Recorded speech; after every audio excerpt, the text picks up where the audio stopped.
Subscribe करिए rising Uttar Pradesh को और दबाइए इस बेल आइकन को ताकि आप पाए यूपी की न्यूज अपने मोबाइल पर सबसे पहले। उत्तर प्रदेश में लव जिहाद को लेकर एक नई चिट्ठी सामने आई है। पूर्व चीफ सेक्रेटरी योगेंद्र नारायण की अगुवाई में 224 रिटायर्ड अफसरों की तरफ से चिट्ठी लिखी गई है। इस चिट्ठी में कानून का समर्थन किया गया है। वहीं पूर्व नौकरशाहों की पिछली चिट्ठी को राजनीति से प्रेरित बताया गया है। चिट्ठी में कहा गया है कि उत्तर प्रदेश के मुख्यमंत्री योगी आदित्यनाथ को संविधान की सीख देना गलत है। 5 दिन पहले 104 पूर्व नौकरशाहों ने योगी सरकार पर नफरत की राजनीति करने का आरोप लगाया था। इसमें लव जिहाद कानून रद्द करने की मांग की गई थी। गाजियाबाद में शमशान हादसे में ईओ निहारिका सिंह, जेई चंद्रपाल सिंह और सुपरवाइजर आशीष को पुलिस ने गिरफ्तार कर लिया है। ठेकेदार अजय त्यागी अभी फरार है। शासन की सख्ती के बाद कमिश्नर अनीता सी मेश्राम और पुलिस महानिरीक्षक प्रवीण कुमार ने देर रात अधिकारियों के साथ मोदीनगर तहसील में बैठक कर स्थिति की समीक्षा की थी। इसके बाद दोनों अधिकारियों के निर्देश पर देर रात ही मुरादनगर कोतवाली पुलिस ने नगर पालिका की ईओ, जेई, सुपरवाइजर और ठेकेदार के खिलाफ गैर इरादतन हत्या, काम में लापरवाही और भ्रष्टाचार आदि के आरोपों में मुकदमा दर्ज कर लिया था। ईओ निहारिका सिंह, जेई चंद्रपाल सिंह और सुपरवाइजर को गिरफ्तार कर लिया गया है, जबकि ठेकेदार फरार है, जिस पर 25,000 का इनाम घोषित किया गया है।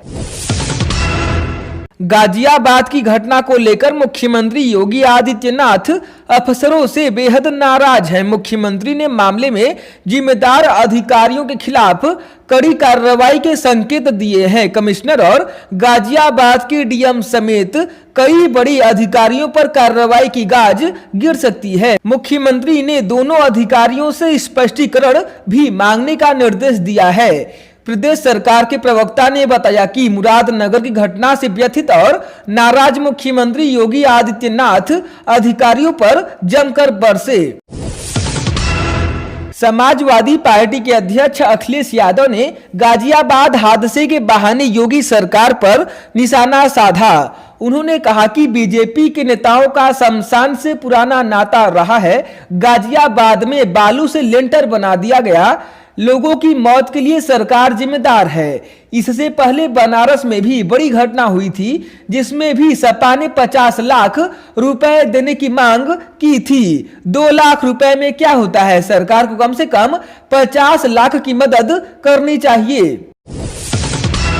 कोरोना वायरस की वैक्सीन को लेकर बीते दिनों बयान देने वाले समाजवादी पार्टी के अध्यक्ष अखिलेश यादव को विपक्षी दलों के बाद अब परिवार में भी विरोध का सामना करना पड़ रहा है। समाजवादी पार्टी के संरक्षक मुलायम सिंह यादव की छोटी बहू अर्पणा यादव ने वैक्सीन को लेकर अखिलेश यादव के बयान पर तंज कसा है। अर्पणा यादव ने कहा कि प्रदेश के पूर्व मुख्यमंत्री अखिलेश यादव का कोरोना वैक्सीन न लगवाने का ऐलान ठीक नहीं है। यह जरा भी ठीक नहीं है। कोरोना वैक्सीन को लेकर अखिलेश यादव अपने बयान के बाद परिवार के भी निशाने पर आ गए हैं। मुलायम सिंह यादव की छोटी बहू अर्पणा यादव ने कहा कि कोरोना की इमरजेंसी यूज के लिए मंजूर की गई कोरोना वायरस वैक्सीन को किसी पॉलिटिकल पार्टी से नहीं जोड़ा जाना चाहिए।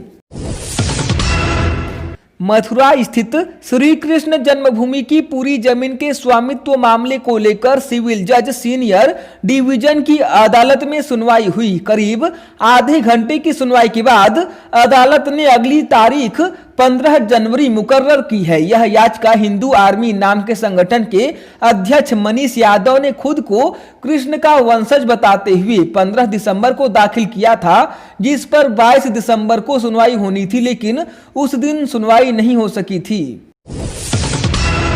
इटावा जिले में चोरी के वाहनों का एक बड़ा मामला सामने आया है। पुलिस के अनुसार आरोपी फर्जी तरीके से नागालैंड, मणिपुर व अन्य राज्यों से एनओसी लेकर प्रदेश में वाहन चलाते थे। वाहनों का चेसिस नंबर भी बदल दिया जाता था। पुलिस ने रजिस्ट्रेशन कराने वाले गैंग के 3 सदस्यों को पकड़ा है। उनके पास से 41 वाहन बरामद हुए हैं, जिनकी अनुमानित कीमत 7,50,000 करोड़ रुपए है। आरोपितों को जेल भेज दिया गया है। प्रयागराज में गुंडों माफिया के खिलाफ विकास प्राधिकरण की कार्रवाई जारी है। अहमदाबाद जेल में बंद प्रयागराज के बाहुबली पूर्व सांसद और माफिया अतीक अहमद के करीबी असलम उर्फ मंत्री के करोड़ों रुपए कीमती 3 मंजिला मकान को ढहा दिया गया। यह मकान धूमनगंज के कसारी मसारी रोड पर स्थित था। देर शाम तक चली कार्रवाई के दौरान पुलिस ने विरोध की आशंका के तहत पुख्ता इंतजाम किए थे। इस दौरान 5 जेसीबी मशीनों से 600 वर्ग गज में बने आलीशान मकान को ढहा दिया गया। बांदा जिले में 12वीं की एक छात्रा ने देर रात फांसी लगाकर खुदकुशी कर ली। परिजनों का आरोप है कि फीस न जमा करने से कॉलेज प्रबंधन ने अर्धवार्षिक परीक्षा से वंचित कर दिया था। इसके चलते वह परेशान चल रही थी। पुलिस पड़ताल में जुटी है। प्रदेश की राज्यपाल आनंदीबेन पटेल बीएचयू के साइंस फैकल्टी में जिला प्रशासन एवं विद्या भारती के सहयोग से आयोजित आंगनवाड़ी के 3 दिवसीय कार्यक्रम का दीप प्रज्वलित कर उद्घाटन किया। राज्यपाल आनंदीबेन पटेल ने आंगनवाड़ी के बच्चों को बाहर नहीं बल्कि गांव में ही टूर कराने पर जोर दिया, जिसमें पंचायत भवन, पोस्ट ऑफिस, गांव का बाजार दिखाने का सुझाव दिया। राजधानी लखनऊ में सुबह एक गांव के पूर्व ग्राम प्रधान के पुत्र ने खुद को गोली मार ली। मामला चिन्हट थाना क्षेत्र के खंदक गोयरा गांव का है। मौके पर पहुंची पुलिस ने शव को कब्जे में लेकर पोस्टमार्टम के लिए भेज दिया है। पुलिस ने मौके से लाइसेंसी रिवॉल्वर कब्जे में ले लिया है। मुख्यमंत्री योगी आदित्यनाथ प्रदेश के सभी 75 जिलों में कोरोना वैक्सीन लगाने के पूर्वाभ्यास यानी ड्राई रन को लेकर बेहद गंभीर है। मुख्यमंत्री ने कोर टीम के साथ समीक्षा बैठक में सभी 75 अधिकारियों को ड्राई रन पर बेहद गंभीर रहने का निर्देश दिया। सभी जिलाधिकारियों को ड्राई रन स्थल पर 45 मिनट पहले पहुंचने का निर्देश दिया गया है। चुनावी रंजिश में खून बहाने का खेल शुरू हो गया है। मतदाता सूची में नाम घटाने बढ़ाने को लेकर हुए विवाद में निवर्तमान प्रधान के पति व सेना से सेवानिवृत्त उनके बड़े भाई पर ताबड़तोड़ गोलियां बरसाकर दोनों की हत्या कर दी गई। मामला राज्य सुल्तानपुर थाना के मल्लूपुर मजगवा गांव का है। बनकटा बुजुर्ग निवासी अमित सिंह ने मल्लूपुर मजगवा में मकान बनवाया है। यहाँ वह मतदाता सूची में अपना नाम शामिल करवाना चाह रहा था। इसकी अंतिम तिथि गत 3 दिसंबर थी। आपत्ति की तिथि सोमवार थी। अमित सिंह का नाम सूची में शामिल करने पर ग्राम प्रधान नीलम मिश्रा ने आपत्ति जताई थी। इसको लेकर दोनों पक्ष के लोग असहलों के साथ आलापुर तहसील पर जमा थे जिस वक्त यह घटना हुई। कन्नौज में वन स्टॉप सेंटर के रिक्त पदों पर साक्षात्कार की जानकारी कमेटी को नहीं दी गई। सेवा प्रदाता ने पद के सापेक्ष आवेदक भी कम भेजे। इस पर सीडीओ ने डीपीओ को फटकार लगाते हुए साक्षात्कार स्थगित कर दिए। तीसरी बार साक्षात्कार स्थगित होने पर सेवा प्रदाता को ब्लैक लिस्ट करने के निर्देश दिए गए। सुल्तानपुर रोड पर 1600 एकड़ जमीन की टाउनशिप को लेकर चल रहा प्रयास रंग लाने लगा है। डीएम व लखनऊ विकास प्राधिकरण उपाध्यक्ष अभिषेक प्रकाश द्वारा गठित 2 सदस्यीय टीम अर्जन की टीम को लेकर सुल्तानपुर रोड स्थित 1600 एकड़ जमीन को लेकर वार्ता किसानों से शुरू कर दी है। पहले पंचायत भवन और फिर किसानों की चौखट पर पहुंचे अफसरों को किसान जमीन तो देना चाहते हैं, लेकिन किसानों के मन में कई सवाल हैं जिसका लिखित व सक्षम अधिकारियों से जवाब चाहते हैं। किसानों का तर्क है कि प्राधिकरण जमीन कितने दिन में विकसित करके दे देगा। अगर प्रोजेक्ट विलंब होता है तो खर्चा उनके घर का कौन चलाएगा। बच्चों की शिक्षा, बेटी की शादी व रोजमर्रा का जीवन प्रभावित तो नहीं होगा, क्योंकि जमीन अर्जित होने के बाद न उस पर खेती कर पाएंगे और न ही उसे बेच पाएंगे। रिश्वत लेते रंगे हाथों गिरफ्तार अवर अभियंता की जमानत अर्जी विशेष न्यायाधीश भ्रष्टाचार निवारण अधिनियम विष्णु प्रसाद अग्रवाल ने खारिज कर दी। बस्ती जिले में सदर कोतवाली क्षेत्र के पुरानी बस्ती विद्युत केंद्र के अवर अभियंता अभिषेक चंद ओझा को भ्रष्टाचार निवारण संगठन की गोरखपुर इकाई ने 10,000 रुपए रिश्वत लेते हुए गिरफ्तार किया था।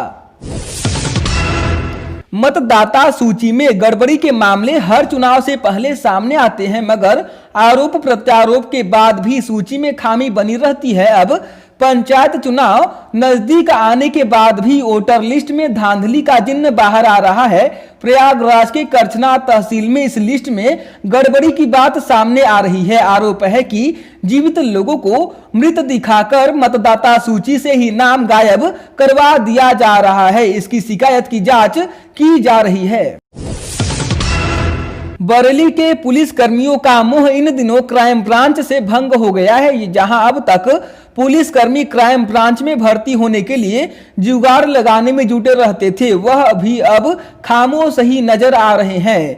आलम यह है कि पिछले 3 महीने से क्राइम ब्रांच की भर्ती के लिए आवेदन निकाले जा रहे हैं, लेकिन बरेली के पुलिस महकमे में पुलिसकर्मियों द्वारा आवेदन न किए जाने के चलते गठन नहीं हो पा रहा है। हालात यह है कि पिछले महीने से जिला बिना क्राइम ब्रांच के ही चल रहा है। हाथरस जिले में चर्चित गैंग रेप केस में सीबीआई की विशेष न्यायाधीश कोर्ट में चार्जशीट दाखिल करने के बाद पहली बार इस प्रकरण के चारों आरोपितों को कोर्ट में पेश किया गया। इस दौरान सुरक्षा के कड़े इंतजाम के बंदोबस्त किए गए थे।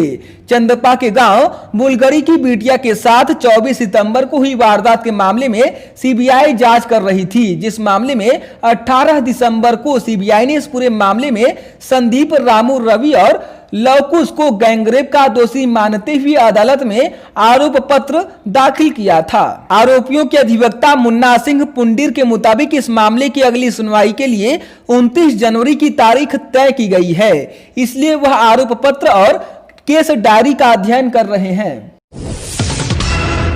बंदरों के आतंक से ग्रामीण काफी दहशत में थे। वन विभाग और वाइल्ड लाइफ की टीम की मदद से ग्रामीणों को बंदर के आतंक से निजात मिली है। बता दें कि फर्रुखाबाद के शमशाबाद थाना क्षेत्र के रामनगर गांव में बीते 1 महीने में आधा दर्जन से ज्यादा बंदर आतंक मचाए हुए थे। इन बंदरों में एक बंदर काफी खूंखार भी हो चुका था। उस बंदर ने आधा दर्जन से ज्यादा ग्रामीणों को अपना निशाना बना लिया था।